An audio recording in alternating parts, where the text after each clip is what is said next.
The vast observation deck of the UEE's horizon offered a breathtaking panorama of the Galactic Council station. Dr. Maya Quinn pressed her palm against the reinforced glass. Her reflection superimposed over the massive wheel-shaped structure, rotating slowly against the backdrop of swirling nebulae and distant stars. 50 years after humanity had developed stable quantum communication and FTL travel, they were still considered newcomers in the grand cosmic theater. "Impressive, isn't it?" Commander Jackson Rail's voice broke through her contemplation. His tall figure, clad in the navy blue uniform of Earth's security forces, cast a long shadow across the polished floor. 12 major species, hundreds of minor ones, all governed from that spinning wheel. Maya nodded, her dark eyes still fixed on the station. "And we're finally getting our seat at the table." Her voice carried both pride and apprehension. As Earth's appointed peace observer, she was the face of humanity to the Council, a responsibility that weighed on her shoulders like a physical burden. "Temporary observer status," Rail corrected, his tone pragmatic as always. "Don't get ahead of yourself, Quinn." She turned to face him, tucking a strand of curly black hair behind her ear. "The human seat, the 13th chair, has been empty for 10 years since our initial contact. It's time we claimed it." "If the Council approves," Rail said, his weathered face showing concern. "Remember your briefing. Many species still view us as dangerous neophytes who nearly destroyed their home planet before stumbling into interstellar space." Maya sighed. She'd spent the last 3 years preparing for this moment, studying xenobiology, diplomatic protocols, and the complex history of the Galactic Council. Her assignment was supposed to be simple: observe, report back, and avoid diplomatic incidents. Yet they both knew Earth's High Command had greater ambitions. The ongoing Council debates about gene freedom and cross-species lineage represented a fundamental shift in interstellar politics, and Earth wanted a voice. "Commander Rail," a voice crackled over the intercom. "We're approaching final docking procedures. Please escort Dr. Quinn to the diplomatic bay." Rail gave a curt nod. "Time to face the music," he said, gesturing toward the elevator. "Remember, I'm responsible for your safety. If things get heated—" "They won't," Maya interrupted, gathering her datapad. "I'm a scientist, not a politician. I'll stick to facts and logic." Rail's expression softened momentarily. "Just be careful. The Council chamber isn't a laboratory where everyone respects empirical evidence." Something unspoken passed between them, an undercurrent of personal concern that transcended their professional relationship. "I'll be fine," Maya assured him, more confidently than she felt. "Let's not keep the galaxy waiting." The docking sequence was a masterpiece of precision engineering. Massive gravitational locks engaged as the horizon aligned with the station's receiving bay. Through the viewport, Maya watched mechanical arms extend to create sealed passages between ship and station. Each movement represented centuries of technological evolution across multiple species. Ambassador Lena Torvis waited at Sierra Checkpoint, the first security gate into the Council station. The Aramkir diplomat's silvery skin shimmered under the artificial lights. Her elongated head tilted in evaluation as Maya approached. "Dr. Quinn," Torvis greeted, her voice melodious despite the inherent formality of Aramkir speech patterns. "I am your designated liaison. Captain Errol Zinn requested my personal involvement in your orientation." Maya inclined her head in the traditional Aramkir greeting. "I'm honored, Ambassador. Your species' contributions to interstellar medicine have been foundational to my research." A flicker of surprise crossed Torvis's features. "You are well-informed for a human peace observer." Her six-fingered hand gestured toward the security gate. "The Council awaits. Your timing is fortuitous. The gene freedom debates have reached a critical juncture." Beyond the checkpoint stood Dr. Reese Patel, a half-cybernetic synthespsychologist specializing in multi-species behavior. His partly mechanized face lit up with recognition. "Dr. Quinn," he said warmly, extending his organic hand. "I've been assigned to assist with psychological and linguistic support during your orientation." "Dr. Patel," Maya replied, relief evident in her voice at seeing a familiar face. They had corresponded extensively during her preparation. "I wasn't expecting a welcoming committee." "Not everyone is welcoming," Patel said quietly, leaning closer. "The conservative factions, particularly the Dornax and Ural representatives, have been vocal about their opposition to human participation." Maya's stomach tightened, but she maintained her composure. "Opposition was expected. We'll address concerns as they arise." As they moved through successive security checkpoints, Maya marveled at the station's architecture, a perfect blend of functionality and aesthetic beauty that somehow accommodated the physical needs of radically different species.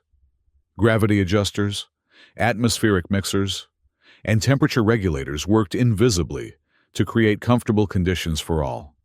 "The council chamber is through here," Ambassador Torvis announced as they approached massive doors inscribed with symbols representing the 12 founding species. "As peace observer, you'll be seated in the human chair, but without voting privileges." Maya nodded, her heart pounding despite her outward calm. Years of preparation had led to this moment. She smoothed her formal blue diplomatic uniform and took a deep breath. The doors parted silently, revealing the vast hemispherical council chamber. Tiered seating surrounded a central podium, with representatives from dozens of species engaged in quiet conversation. The architecture was breathtaking.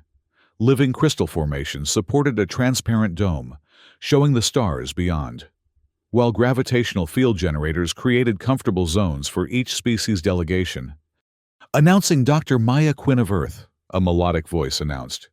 "Peace observer to the Galactic Council." The room fell silent as all eyes turned toward her. Maya felt the weight of those gazes, some curious, others calculating, a few openly hostile. Captain Errol Zinn, the Vect commander of the council station, approached. The deer-like being's antlers were adorned with ceremonial medals, indicating rank and achievements. Hooves clicking softly against the polished floor. "Dr. Quinn," Zinn said, inclining his antlered head.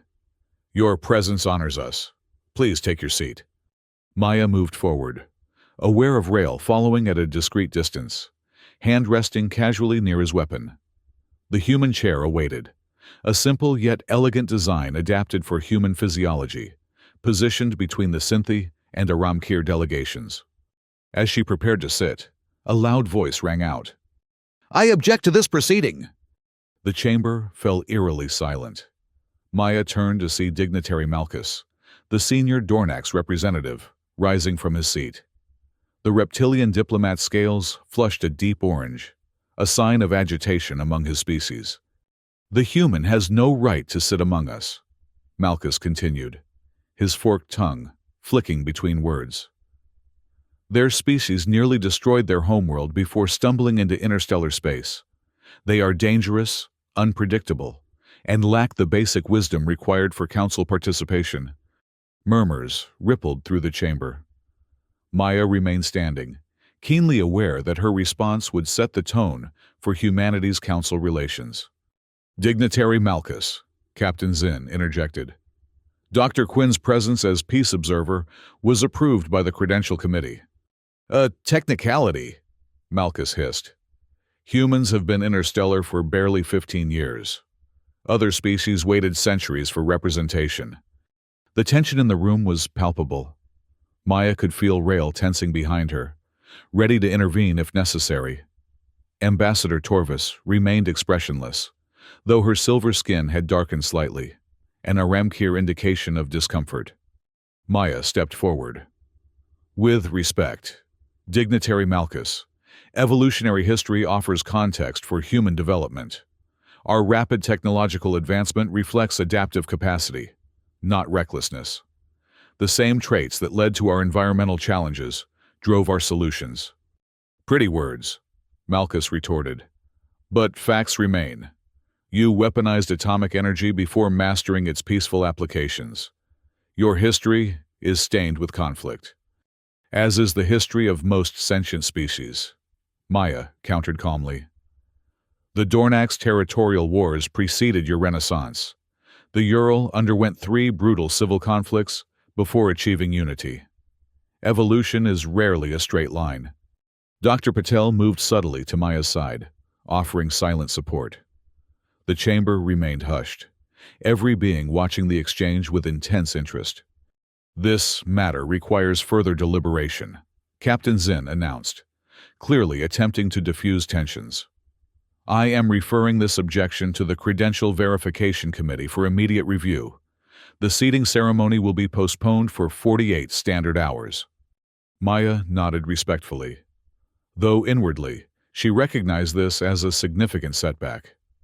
First impressions mattered in interstellar diplomacy, and hers had just been marred by controversy. Thank you, Captain, she said evenly. I look forward to addressing the committee's concerns. As Maya and her entourage withdrew from the chamber, she could feel hundreds of eyes following their exit. The symbolic weight of the empty human chair behind them spoke volumes. Well, Commander Rail murmured as the doors closed behind them. That went about as expected. Malchus was waiting for this opportunity, Dr. Patel observed. The Dornaks have been organizing opposition since learning of your appointment. Maya straightened her shoulders. Then we have 48 hours to change minds. Let's get to work. In the privacy of her assigned quarters, Maya paced restlessly. The sparse room, designed with human comfort in mind but lacking personal touches, felt like a cell rather than accommodations for a diplomatic representative. Earth is counting on me, she whispered to herself. 3 billion humans expecting their peace observer to secure our place in galactic politics. The weight of expectation pressed down on her. Maya had excelled in xenobiology. Her research on cross-species medical applications had earned her this appointment. But nothing in her training had prepared her for the intensity of council politics. What if she failed? What if her words caused irreparable damage to human-alien relations? The conservative council members clearly viewed humanity as dangerous upstarts. One misstep could confirm their prejudices and set Earth's galactic standing back decades. Her datapad chimed with an incoming message, a request for her appearance before a preliminary credential committee hearing in 6 hours. So much for having 48 hours to prepare. A knock at her door interrupted her thoughts. Commander Rail entered, his expression grave. Security update, he said without preamble. We've detected increased chatter among the Dornaks and Ural delegations. They're building a coalition against your credential approval. Maya sank into a chair. Already? That was fast. Politics moves quickly here. Rail hesitated, then continued more softly. Maya, if this turns ugly, my orders are to extract you immediately. Earth Command doesn't want this becoming a full diplomatic incident. She looked up sharply. You'd pull me out? Without consulting me? If necessary. His eyes met hers, conflicted but resolute. My primary mission is your safety. An uncomfortable silence stretched between them. Their relationship had always been professional, but with undercurrents neither had fully acknowledged. Now, with tension rising, those personal feelings complicated an already delicate situation.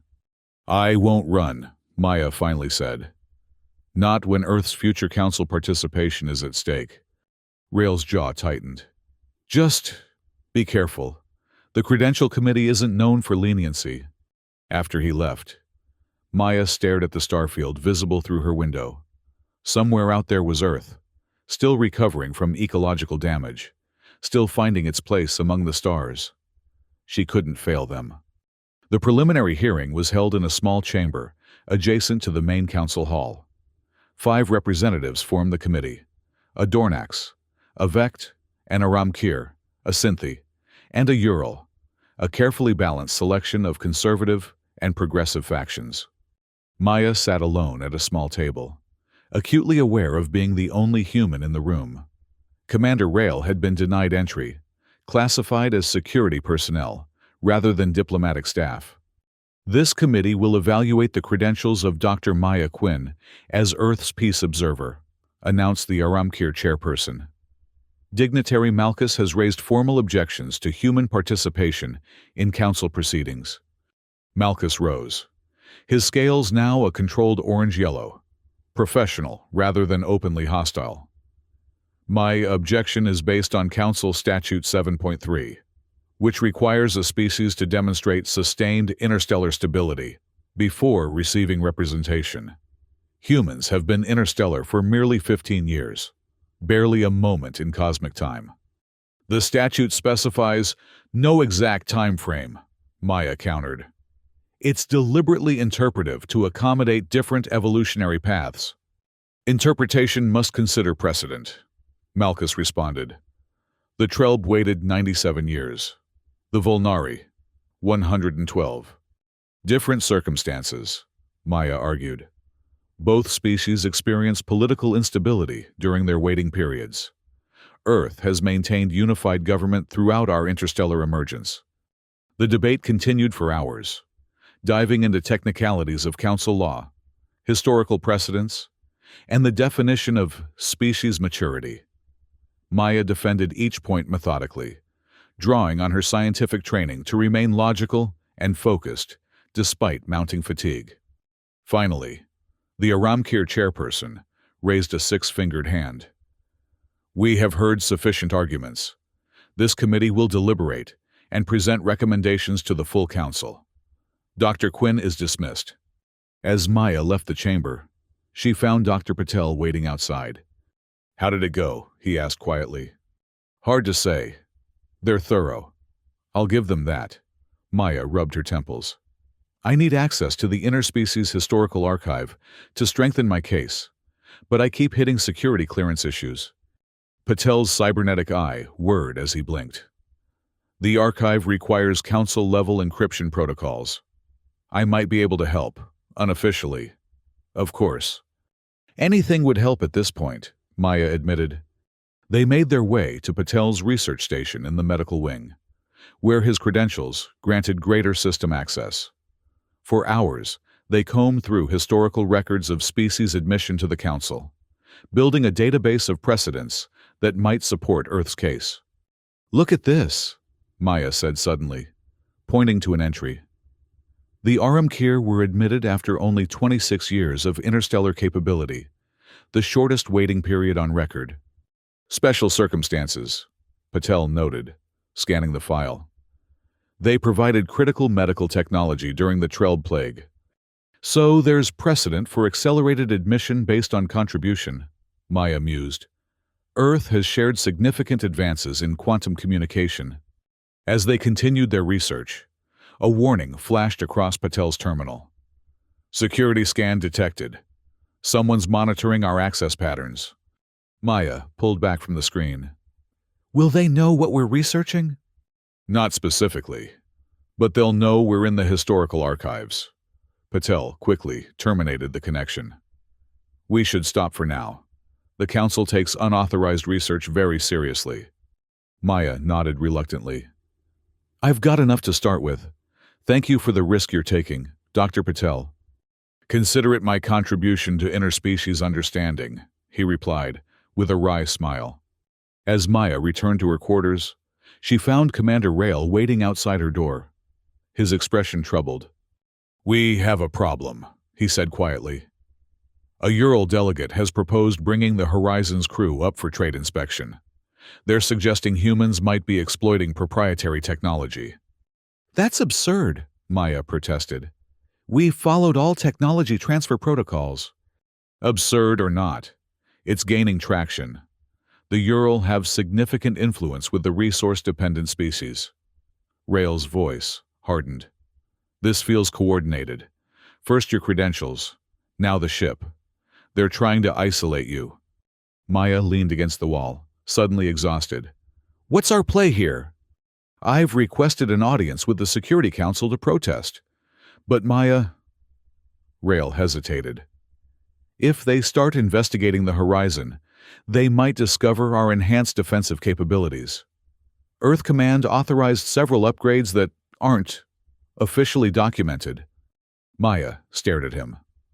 You're telling me our ship is carrying unauthorized weapons modifications in the heart of the Council Station? Not weapons, defensive systems. Rail's expression remained unapologetic. Standard protocol for any diplomatic mission to unstable regions. The Council Station is hardly unstable, Maya hissed, keeping her voice low. Do you realize how this looks? The conservatives already think humans are dangerous and untrustworthy. I'm doing my job, keeping you and our people safe. Rail's jaw set stubbornly. Not everyone here has humanity's best interests at heart. Their argument was interrupted by a station-wide announcement. Attention all personnel. Solar activity has increased in the local star. Minor gravitational fluctuations expected. Please secure all sensitive equipment. Maya and Rail exchanged worried glances. The star near the Council Station was usually stable. That's odd timing, Rail muttered. Before Maya could respond, the floor beneath them shuddered violently. Emergency lights activated along the corridors as a second, stronger tremor rocked the station. Plasma flare, someone shouted from down the hallway. Major disruption to the shield generators. The station's artificial gravity fluctuated wildly. Maya grabbed a support rail as she felt her weight decrease by half. Then increase beyond normal. Around them, the sounds of breaking equipment and shouting filled the corridors. We need to get to a secure area, Rail said, drawing his sidearm. This doesn't feel right. Another violent shake threw them against the wall. Maya heard a distinctive hissing sound, the unmistakable sign of a pressure leak. The stabilizers are failing, she realized. If the main pressure seals rupture... Everyone in environmental suits now, Rail shouted to nearby personnel, activating his emergency communicator. Horizon, this is Commander Rail. Stand by for emergency evacuation protocols. Maya's scientific training kicked in. The aquatic delegates, she gasped. If pressure drops suddenly, they'll be the first affected. Without waiting for Rail's response, she sprinted toward the council chamber, fighting against the unstable gravity. The emergency bulkheads were beginning to close automatically, threatening to seal off sections of the station. Maya, wait, Rail called after her, but she was already sliding through a narrowing gap as a bulkhead descended. The scene in the council chamber was chaos.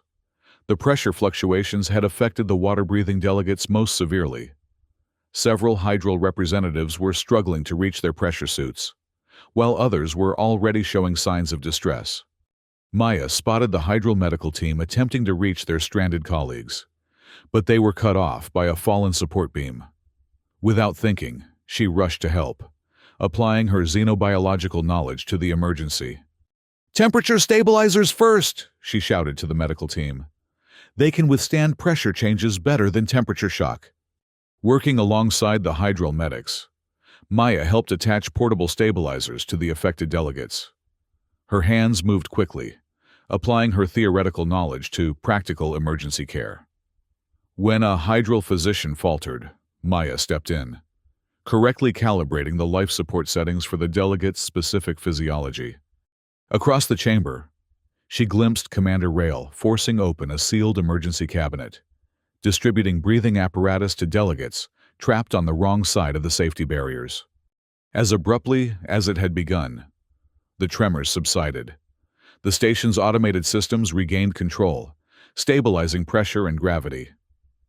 In the sudden quiet, Maya found herself supporting an elderly Ural delegate, ironically, one who had argued against human participation hours earlier.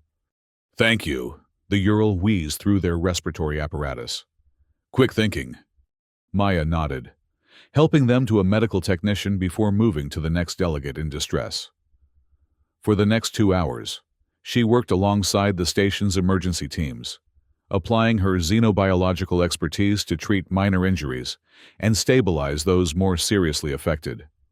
When the immediate crisis had passed, Captain Zinn called an emergency session of available council members in the secondary chamber. Despite her exhaustion, Maya attended, standing quietly at the back as the captain addressed the gathering. Preliminary analysis indicates a rare plasma flare caused unexpected gravitational interference with our shield generators. Zinn explained. 27 delegates required medical intervention. Without the quick action of emergency responders, including Dr. Quinn, the outcome could have been far worse. Murmurs rippled through the assembled delegates. Maya noticed several conservative faction members glancing her way, with expressions ranging from surprise to reluctant appreciation. This incident highlights the importance of cross-species medical knowledge. Zinn continued.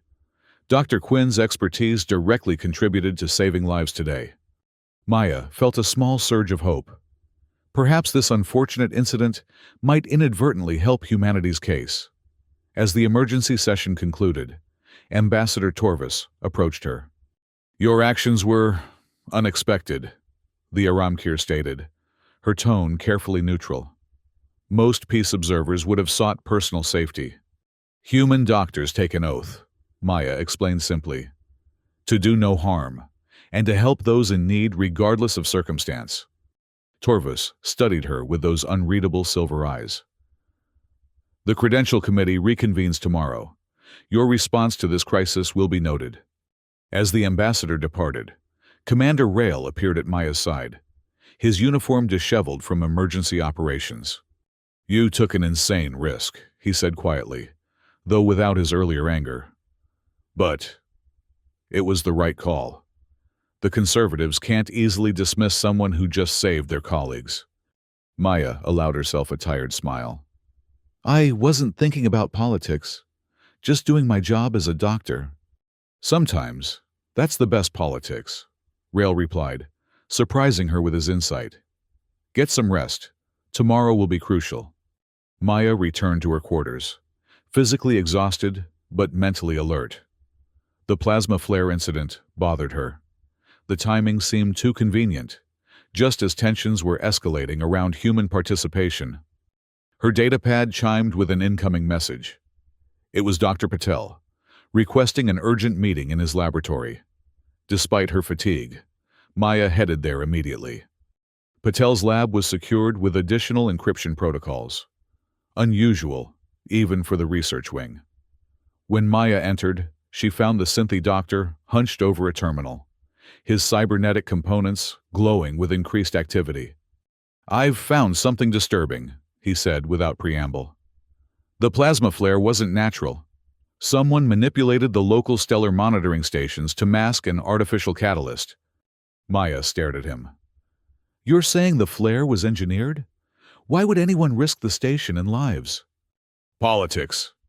Most likely. The question is, who benefits from chaos? Patel's mechanical eye whirred as he pulled up station logs. The timing aligned perfectly with the pressure building against your credential review. A chill ran down Maya's spine. Are you suggesting someone endangered the station just to prevent human representation? Or to create an incident that could be blamed on humans? Patel suggested grimly. I've been tracing the command protocols used to override the safety systems. Look at this. He displayed a complex sequence of code. Maya wasn't a programmer, but even she could recognize the embedded signature. That's an Earth communication protocol, she whispered, horrified. But that's impossible. No human would... Someone wants it to appear that way. Patel interrupted. The signature is correct, but the implementation is flawed. Someone with access to Earth protocols, but without deep understanding of how they function.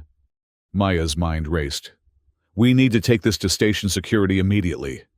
Not yet, Patel cautioned. Without knowing who's involved, we could be walking into a trap. We need more evidence. They worked through the night, Patel tracing the digital trail while Maya compiled a timeline of events. By morning, they had assembled a troubling picture. The plasma flare disruption had been triggered deliberately, using access codes that superficially resembled Earth's protocols but contained subtle anomalies. This is beyond faction politics, Maya realized. Someone's trying to sabotage not just my credential review, but Earth's entire relationship with the Council. The question is, who has both the technical capability and the motivation? Patel mused. Before they could discuss further, Maya's communicator signaled an emergency alert. The Credential Committee had called an immediate full council session to review the human observation status, 3 hours earlier than scheduled. They're accelerating the timeline, Maya said grimly. I need to get there now. Be careful, Patel warned. Without concrete proof, accusations will only make you appear desperate. Maya hurried to her quarters to change into a fresh uniform, her mind churning with implications. She found Commander Rail waiting for her, his expression grave. Security breach, he said without preamble. Someone's been accessing restricted Earth protocols. The Council's Technical Oversight Committee is investigating. I know, Maya admitted. Dr. Patel found evidence that yesterday's plasma flare was artificially triggered, using codes designed to implicate Earth. Rail's face darkened. False flag operation, classic destabilization tactic. He hesitated, then added, Maya, this goes beyond routine opposition. Someone's willing to risk lives to keep humanity off the Council. Or to provoke an incident that would justify our exclusion. She agreed. The emergency session starts in 30 minutes. I need to be there. Not alone, Rail insisted. Protocol be damned. I'm accompanying you to the chamber. The council chamber was filled to capacity when they arrived. Every delegation was present, the atmosphere charged with tension. Maya noticed the 27 delegates who had been injured during the pressure incident were seated together in a special section, many still using respiratory assistance. Captain Zinn opened the session with formal gravity. This emergency council convenes to address 2 matters: the credential status of Earth's peace observer and the security incident that endangered the station. New evidence suggests these matters may be connected. Murmurs rippled through the assembled delegates. Maya sat straight in her observer's chair, aware of Rail standing vigilantly behind her. Dignitary Malchus rose to speak. Honorable delegates, yesterday's near catastrophe only confirms what the conservative faction has maintained. Human involvement brings instability. Preliminary technical analysis suggests Earth-based protocols were involved in the security breach. Shouts of alarm and anger erupted from multiple delegations. Maya felt the weight of accusatory stares from across the chamber. The Dornax delegation moves to immediately revoke Earth's observer status and initiate an investigation into potential sabotage. Malchus continued, once the chamber quieted. Seconded, called a Ural delegate, rising from the conservative bloc. Maya stood, her heart pounding but her voice steady. Honored Council, I request the right to present evidence relevant to these accusations. Captain Zinn nodded. Granted. The human delegate has the floor. Thank you. Maya took a deep breath. The protocols identified in the security breach superficially resemble Earth communication standards, but contain critical deviations no trained Earth technician would implement. Dr. Patel and I have spent the night analyzing these anomalies. She transmitted the compiled data to the central display. These discrepancies suggest deliberate manipulation, someone with access to Earth protocols but insufficient understanding to perfectly replicate them. The Technical Oversight Committee representative, a cybernetically enhanced synthi, examined the data. The analysis appears sound. The implementation errors are significant and inconsistent with Earth's established patterns. If not Earth, then who? Demanded Malchus. Who would benefit from this deception? Before Maya could respond, the chamber lighting suddenly flickered and died. Emergency systems activated, bathing the room in dim red illumination. A moment later, warning klaxons blared.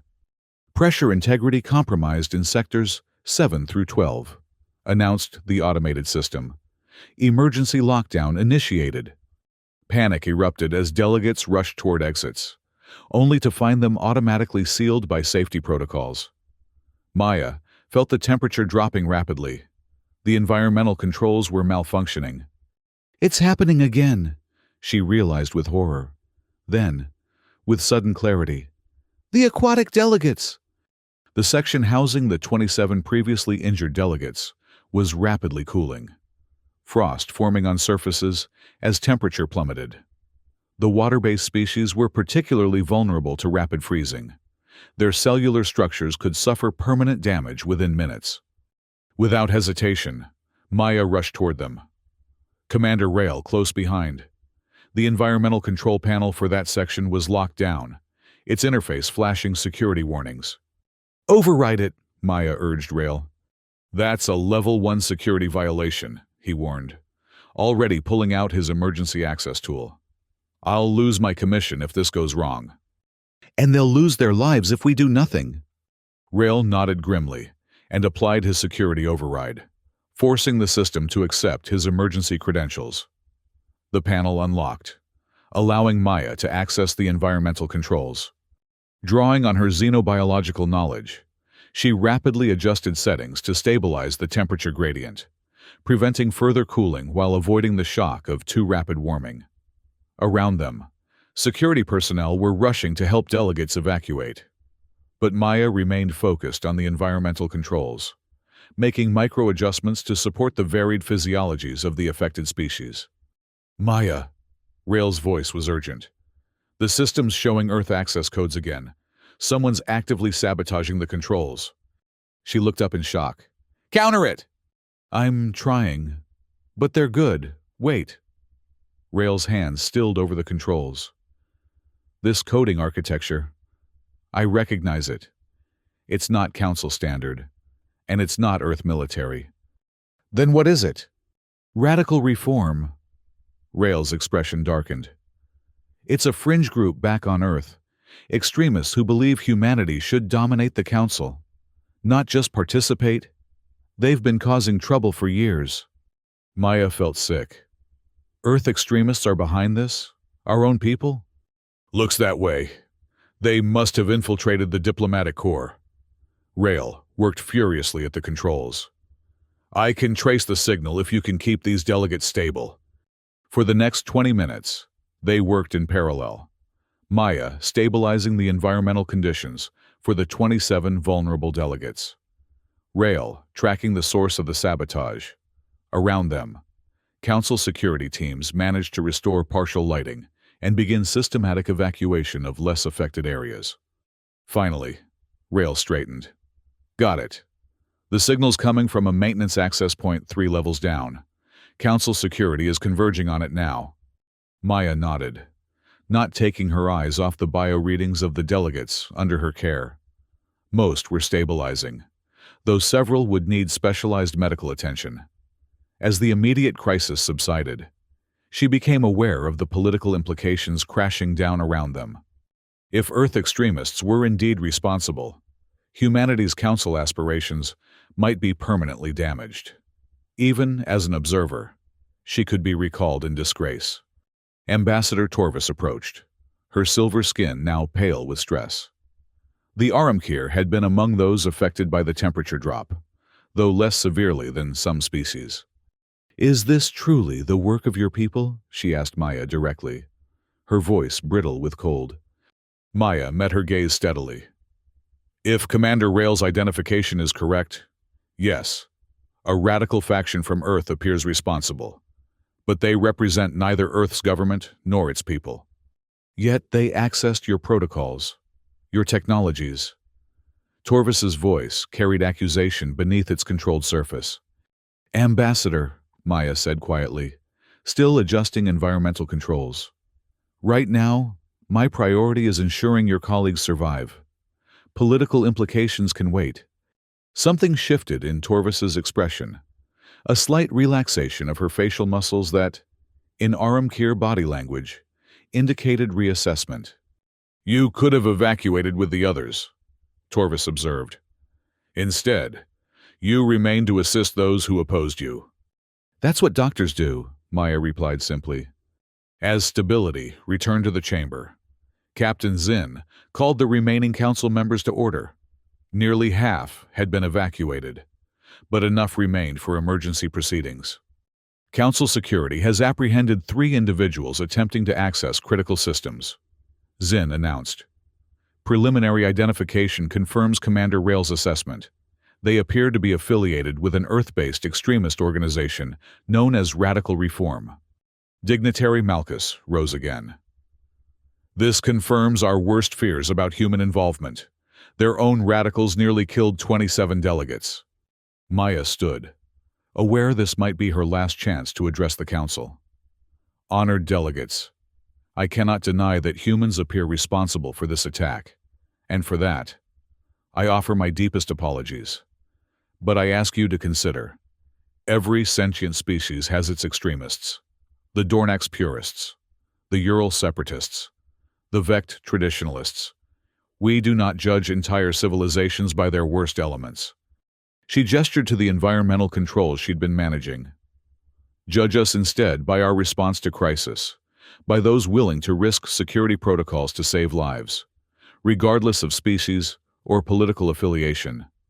The chamber fell silent. Maya could feel the weight of evaluation from the assembled delegates. "The human speaks truth," came an unexpected voice. Ambassador Torvis had risen from her seat. "I was among those affected by the temperature sabotage. Dr. Quinn could have retreated to safety.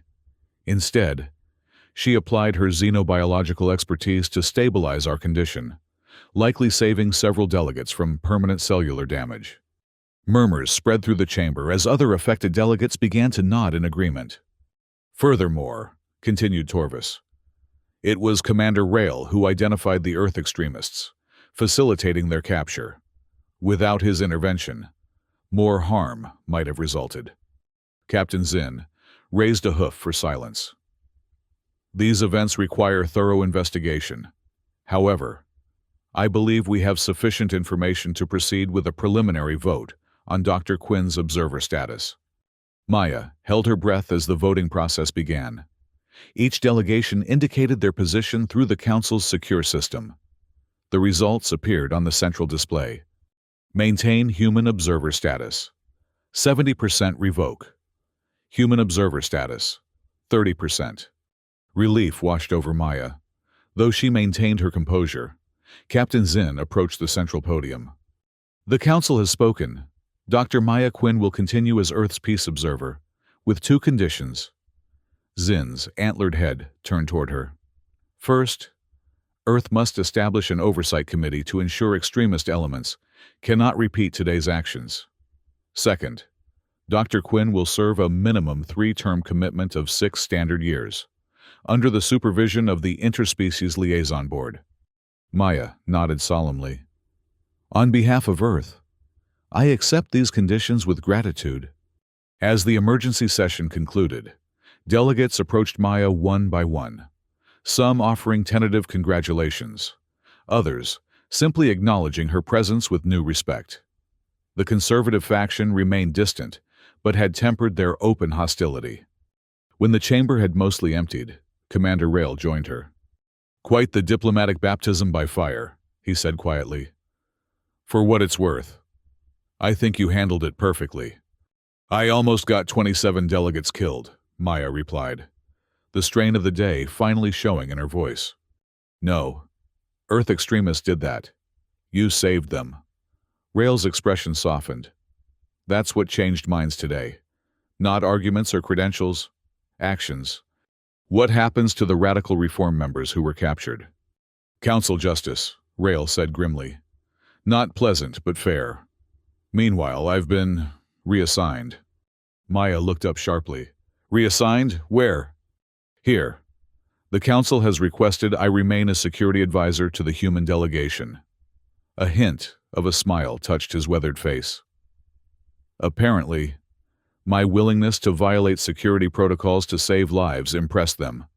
So we'll be working together," Maya said, feeling an unexpected lightness despite her exhaustion. "Keeping you out of trouble for the next 6 years," Rail confirmed. "Earth Command isn't thrilled about my security override, but they can hardly argue with the results." As they left the chamber together, Maya paused to look back at the human chair. No longer empty, but now carrying both opportunity and responsibility. 6 years, she murmured. That's a long commitment. One day at a time, Quinn, Rail replied. One crisis at a time. Dr. Patel was waiting outside. His cybernetic components dimmed to conservation mode after his sleepless night of investigation. Congratulations, Observer Quinn, he said warmly. Your handling of the situation was exemplary. I couldn't have done it without your help, Maya acknowledged. What will you do now?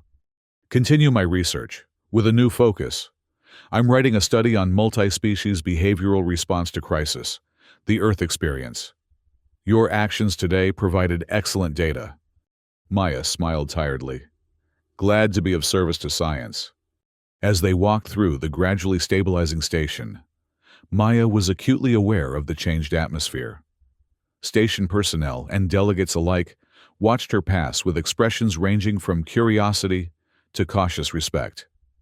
The silent hostility had been replaced by something more complex, awaiting assessment.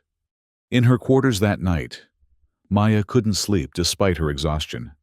The faces of the 27 delegates she'd helped save haunted her, how close they had come to death because of human extremists.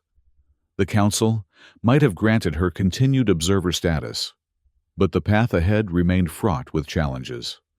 Her datapad chimed with an incoming message. To her surprise, it was from Ambassador Torvis. Dr. Quinn, the message read, your actions today demonstrated qualities the Aramkir value, pragmatism in crisis, and commitment to collective welfare. I would be interested in discussing collaborative research on peace-building models when your schedule permits. Perhaps there is more to learn from human adaptability than I initially assessed. Maya smiled faintly as she composed a reply. One small step toward understanding. A knock at her door revealed Commander Rail, still in his disheveled uniform. Security update, he said, then hesitated. And I wanted to check on you. Today was intense. I'm processing, Maya admitted, gesturing for him to enter. Trying to reconcile the fact that my own species nearly sabotaged everything we've worked for. Every civilization has its shadows, Rail said, taking a seat opposite her. The difference is how the majority responds. They sat in comfortable silence for a moment, the events of the day settling between them. The human chair, Maya finally said. I never actually got to sit in it properly. Tomorrow, Rail promised. First official council session with Earth's observer, fully recognized. And 27 delegates who now have personal experience of human emergency response. Not how I'd have chosen to make an impression, but effective. Rail's expression grew serious. Maya, about the radical reform infiltration. Earth Command wants a full security review. They're concerned about deeper penetration. Meaning we can't fully trust our own delegation, Maya concluded. Wonderful. Trust is earned, Rail said simply. Like you earned it today with the Council. As he left, Maya turned again to the starfield visible from her window. Somewhere out there, Earth was continuing its journey toward full galactic citizenship, a journey now entrusted to her for at least 6 years. The responsibility was enormous, but for the first time since arriving at the station, Maya felt equal to it. Not because of her scientific credentials or diplomatic training, but because she'd discovered something essential about interspecies relations. When crisis struck, fundamental values transcended political divisions. She had risked her position to save those who opposed her, and in doing so, secured humanity's place at the Council. There was profound truth in that paradox, one she would carry forward as Earth's voice among the stars. The next morning, Maya entered the Council chamber with new confidence. The delegates fell silent as she approached the human chair. But this silence was different from before, expectant rather than hostile. As she took her seat, she caught Ambassador Torvis's eye. The Aramkir inclined her head slightly, a gesture of collegial acknowledgement. Across the chamber, even dignitary Malchus gave a reluctant nod of recognition. Commander Rail took his position nearby. Now officially, the security advisor to Earth's delegation. Dr. Patel observed from the research section, datapad ready to document this historic moment. The Council recognizes Dr. Maya Quinn, Peace Observer for Earth, announced Captain Zinn. Let the record show that humanity now holds official observatory status within the Galactic Council. As the day's agenda began, Maya settled into the chair that would be hers for the next 6 years. The path ahead would be challenging, rebuilding trust, navigating complex interspecies politics, preventing further extremist actions. But today, at least, when a human sat on the Galactic Council, the room fell silent, not in shock or protest, but in acceptance. It was a beginning,